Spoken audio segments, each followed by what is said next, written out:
Halo teman-teman, di video kali ini saya akan melanjutkan pembahasan mengenai sistem syaraf ya. Kita akan mulai bahas mengenai otak tengah. Nah, teman-teman, di dalam otak tengah itu terdiri atas beberapa struktur. Nah, di mana di sana ada tektum. Tektum itu adalah langit-langit otak tengah, kemudian ada superior dan inferior colliculus. Nah, ini kemarin kita udah membahas ya tentang bagian ada superior inferior. Nah, superior colliculus yaitu bagian colliculus yang sebelah atas gitu ya, dan inferior colliculus yaitu colliculus yang di bawahnya gitu.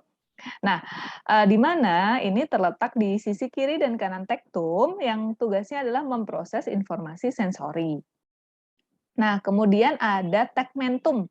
Nah, tegmentum ini adalah tingkat intermediate dari otak tengah yang berisi nuklei dari syaraf kranial yang ada 12 itu, dan sebagian dari formasi retikuler.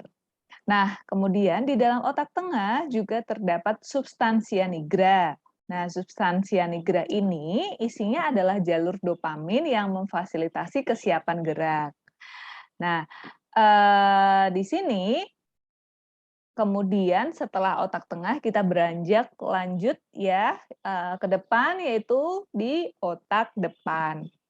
Di otak depan ini tentu saja letaknya adalah paling depan ya. Nah, otak depan ini adalah bagian utama dari otak mamalia, yang mana terdiri atas dua hemisfer. Nah, hemisfer tuh yang teman-teman suka lihat ya, ada otak kanan, otak kiri. Nah, itu adalah hemisfernya ya. Nah, di sini otak depan itu terdiri atas korteks luar dan subkorteks. Jadi korteks luar ini bagian yang paling luar kayak gitu, atau juga dikenal dengan cerebral cortex, dan subkorteks ini yang ada di tengahnya ya, di dalamnya.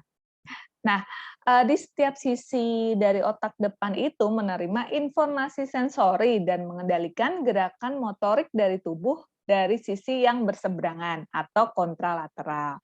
Nah, teman-teman sering kan ya mendengar kalau yang orang yang mengalami kayak kelumpuhan gitu ya, ketika otaknya yang rusak itu otak kanan, biasanya yang lumpuh adalah bagian tubuh yang sebelah kiri. Nah, itulah kontralateral yang mana memang hemisfer kanan kiri itu mengatur dengan cara yang kontralateral atau sisi-sisi yang berseberangan. Nah, ini dia gambarannya teman-teman. Inilah otak depan. Ya, otak depan ini, bentar, saya akan coba kasih coretan gitu ya. Ini dia, ini mulai dari sini ya, ini ada di otak depan ini, yang ada ini korteks ya teman-teman. Nah, ini adalah yang otak belakang nih ya. Nih, belakang ini belakang maksudnya masuknya. Nah, inilah yang di tengah. Dan yang terluar ini adalah yang di depan, seperti itu. Nah, teman-teman bisa cermati ya bagian-bagiannya ini ada cerebral cortex. Ya, ini yang berperan penting sekali di dalam proses pemrosesan informasi gitu. Nah, kita akan lanjut di subkorteks itu tadi, subkorteks yang ada di bawah korteks ya, yang di tengah-tengahnya. Nah, kemudian di otak depan juga terdapat talamus. Talamus ini adalah stasiun relay atau yang menjadi penerus dari alat penginderaan dan sumber-sumber input utama ke korteks. Jadi sumber input utama adalah input dari sensori gitu ya, teman-teman. Nah, ini terus meneruskan gitu fungsinya. Kemudian ada basal ganglia. Ini tugasnya berkaitan dengan perencanaan gerakan motorik dan aspek memori dan ekspresi emosional. Nah, di ganglia basal atau basal ganglia ini terdiri atas nukleus caudatus, putamen, dan globus pallidus. Ini dia gambarannya teman-teman, ini nukleus caudatus ya, caudate nukleus, ini ada putamen, ini amigdala. Amigdala adalah bagian yang mengatur tentang emosi gitu. Nah, Di dalam otak depan juga terdapat sistem limbik, mungkin teman-teman sering ya, atau bukan sering, sudah pernah mendengar terkait dengan sistem limbik di kuliah psikologi dasar ya, di mana ini berkaitan dengan motivasi, emosi, dan dorongan dan agresi, gitu. Nah, sistem limbik ini namanya sistem, jadi terdiri atas sejumlah struktur yang saling berhubungan yang membentuk pagar di seputar talamus tadi. Nah, di dalamnya ini terdapat bulbus olfaktori atau olfactory bulb, hipotalamus, hipokampus, amigdala, dan gyrus singulate. Nah, ini dia gambarannya teman-teman. Gyrus singulate-nya ini di sini. Ini talamusnya di sini. Ini ada hipotalamus yang hijau-hijau. Ini ada badan mamila. Kemudian hipokampus, ini yang di sini ya, ini amigdala. Dan ini bulbus olfaktori. Nah, hipotalamus ini adalah area kecil tadi ya di dekat dasar otak. Nah, tugasnya adalah mengirim pesan ke kelenjar pituitari untuk meningkatkan pelepasan hormon. Nah, kelenjar pituitari itu bagian yang bertugas terkait dengan hormon. Nah, hipotalamus ini berkaitan dengan perilaku seperti makan, minum, perilaku seksual, dan perilaku-perilaku termotivasi lainnya. Jadi, yang mengatur kayak perilaku makan kita ini berkaitan dengan hipotalamus ini gitu. Nanti di bab gangguan perilaku makan ya, ini akan dibahas juga gitu. Nah, hipotalamus dan talamus ini bersama-sama membentuk diensefalon. Ini dia gambarannya teman-teman mengenai hipotalamus. Nah, kemudian selanjutnya adalah kelenjar pituitari tadi yang sudah saya sampaikan sebelumnya. Ini adalah kelenjar yang menghasilkan hormon, yang mana ini terdapat di dasar hipotalamus. Nah, kemudian ada yang namanya basal forebrain. Jadi, ini tersusun atas beberapa struktur yang terletak di permukaan dorsal dari forebrain. Nah, di basal forebrain ini mengandung nukleus basalis. Nah, yang fungsinya adalah menerima input atau masukan ya dari hipotalamus dan ganglia basal. Kemudian mengirimkan akson yang melepas asetilkolin ke korteks cerebral, yang mana nukleus basalis ini adalah bagian kunci nih dari sistem otak untuk gugahan, keterjagaan, dan perhatian. Maksudnya apa sih? Maksudnya kayak yang bagian yang bertugas gitu ya, untuk kita tetap siaga gitu ya. Siaga ini nggak siap antar jaga ya, tapi kita siap gitu ya, perhatian, fokus kayak gitu. Nah, ini dia arahnya ya, tadi dari nukleus basalis di sini, yang dia bertanggung jawab untuk keluar ini. Nah, kemudian ada hipokampus. Hipokampus ini adalah struktur yang besar yang terletak di antara talamus dan korteks cerebral.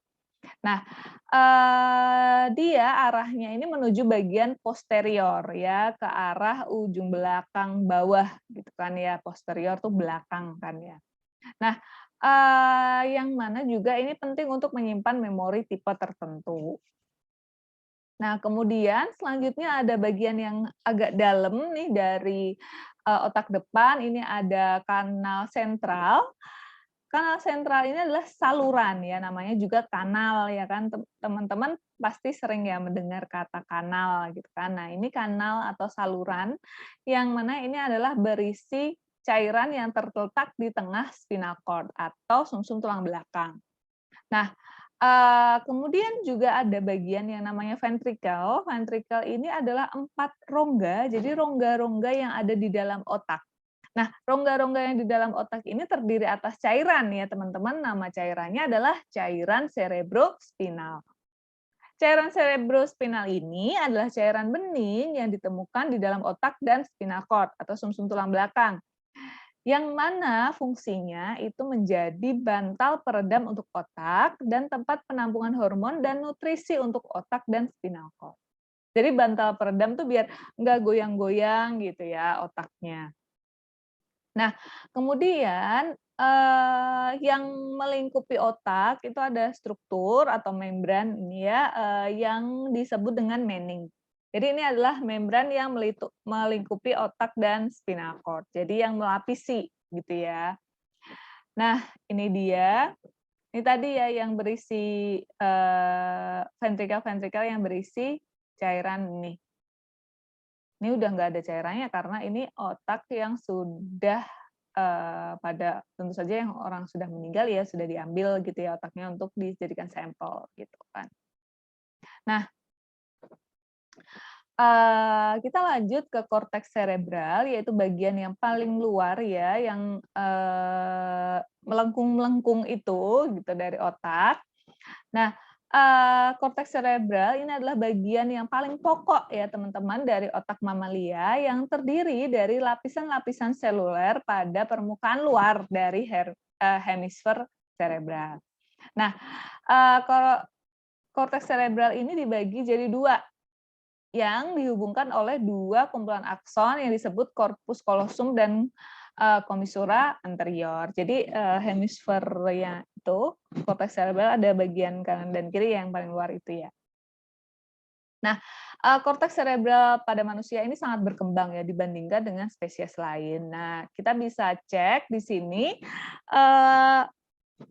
melengkung-melengkungnya ini teman-teman. Jadi bagian yang bergelombang-gelombang ini yang ada pada manusia. Sebentar, saya akan kasih coret-coret. Nah, ini yang terjadi pada manusia, yang ada pada manusia ya. Jadi lebih banyak nih keriting-keritingnya ini yang mungkin suka membayanginnya kayak usus gitu ya. Ini pada manusia. Nah, ini pada hedgehog, teman-teman tahu ya hedgehog ya. Apa ya? Rakun ya. Nah, ini pada simpanse, mirip ya, ininya lekukan-lekukannya. Nah, oh ini rakun ada sendiri ya, hedgehog itu berarti bukan rakun ya. Sonic itu loh, hedgehog, itu bahasa Indonesianya apa ya? Ya, semoga teman-teman kebayang ya. Kemudian ini Florida manate, ini adalah ikan dugong. Nah, ini pada zebra. Nah, di sini pada manusia ini yang lekukannya lebih banyak gitu dan lebih dalam. Nah, ini yang menunjukkan terdapat lebih banyak sel-sel gitu. Nah, makanya manusia itu yang paling cerdas gitu ya dibandingkan pada spesies lainnya. Nah, di korteks cerebral itu ada lamine atau lapisan gitu ya. Lapisannya paralel pada permukaan korteks. Nah, sel dari korteks juga dibagi dalam kolom yang terletak tegak lurus dengan lamine. Jadi tegak lurus gitu ya. Nah, di korteks cerebral ini di bagian otak depan ini dibagi ada 4 lobus. Nah, ini yang harus teman-teman pahami nih ya, ada 4 lobus yaitu occipital.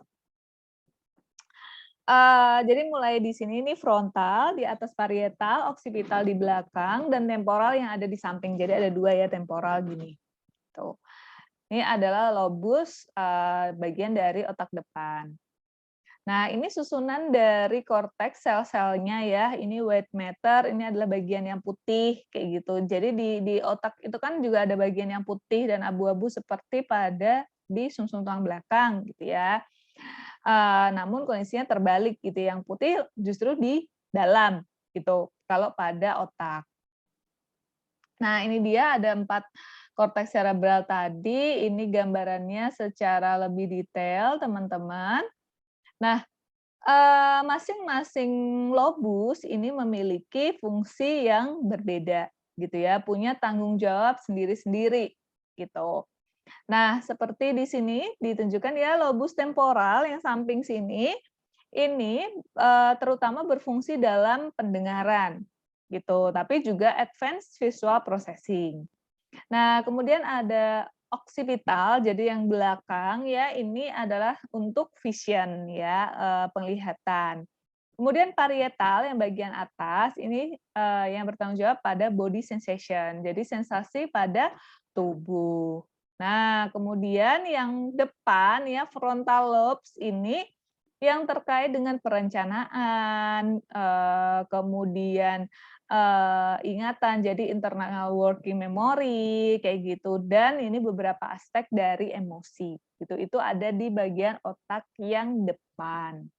Depan ya, lobus frontal gitu. Karena ini semua adalah bagian dari otak depan. Tuh, di mana otak depan terdiri atas 4 lobus. Nah, ini secara lebih detail, jadi lobus occipital terletak di ujung posterior dari korteks ya di sini.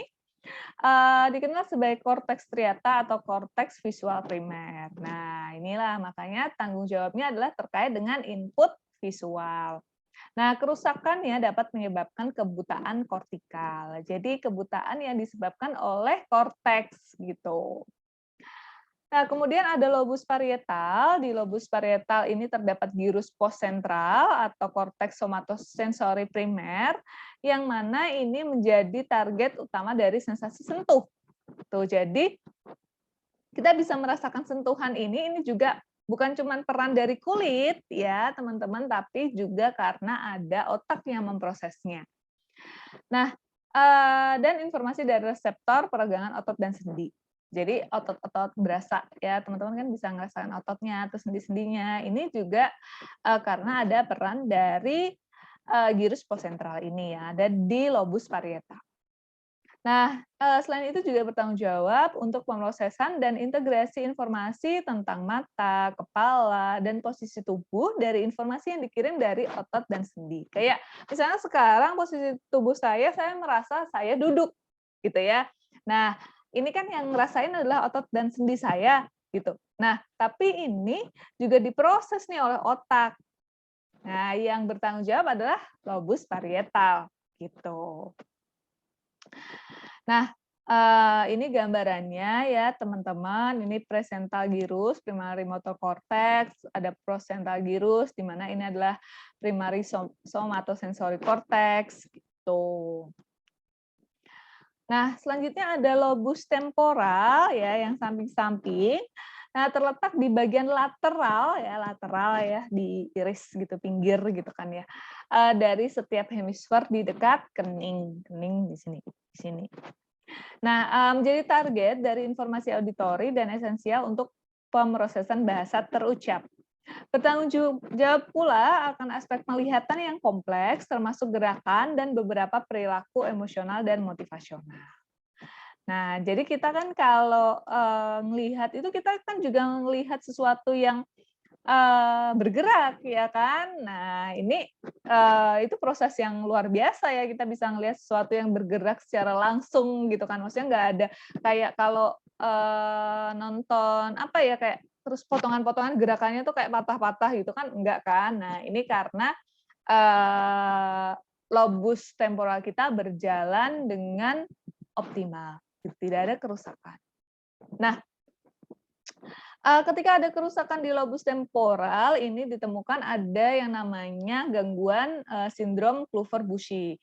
Nah, ini berkaitan dengan kerusakan di lobus temporal. Nah, kemudian ada lobus frontal tadi ya, yang di bagian depan. Nah, di dalamnya ada korteks prefrontal dan gyrus presentral. Gyrus presentral juga dikenal dengan korteks motor primer, jadi yang berkaitan dengan apa, gerakan ya, dan jadinya ini bertanggung jawab untuk mengendalikan gerakan motorik halus. Nah, teman-teman ingat nggak apa saja sih gerakan motorik halus? Nah, coba ya diingat-ingat ya. Nah, di lobus frontal tadi selain gyrus presentral juga terdapat korteks prefrontal.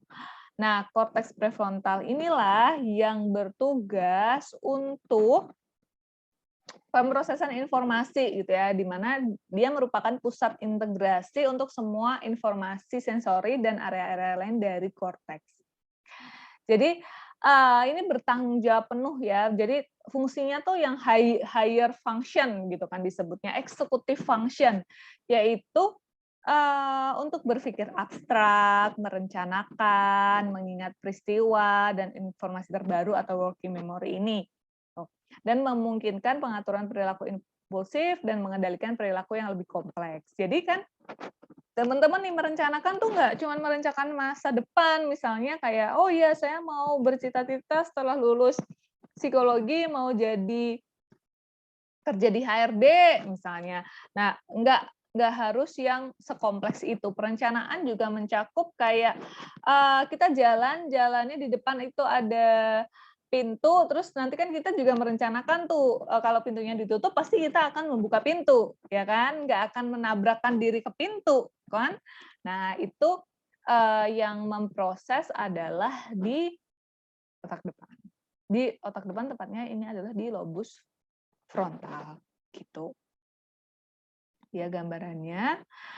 Nah, ketika membicarakan otak, otak itu dapat ditelitinya dengan beragam cara ya, yaitu dengan menghubungkan anatomi otak dengan perilaku. Jadi ketika ada kerusakan nih di bagian otak ini, kira-kira terjadi perilaku yang seperti apa ya, kayak gitu. Terus juga ini ada cara yang lain adalah mencatat otak pada saat berperilaku. Jadi misalnya nih, ketika kita diminta untuk membaca buku gitu kan ya. Nah, otak kita aktivitasnya seperti apa nih? Bagian mana yang aktif kayak gitu. Itu juga bentuk untuk meneliti otak. Kemudian memeriksa efek dari kerusakan otak. Jadi ketika ada otak yang rusak bagian tertentu, ada lesi kayak gitu, terus efeknya apa sih? Terus orang jadi gimana sih? Seperti itu. Dan memeriksa efek dari menstimulasi bagian tertentu pada otak. Jadi ketika bagian depan misalnya dikasih stimulasi, terus gimana ya efeknya ya? Nah, itulah cara-cara untuk meneliti otak. Nah, teman-teman, sekian untuk video kali ini. Selamat belajar.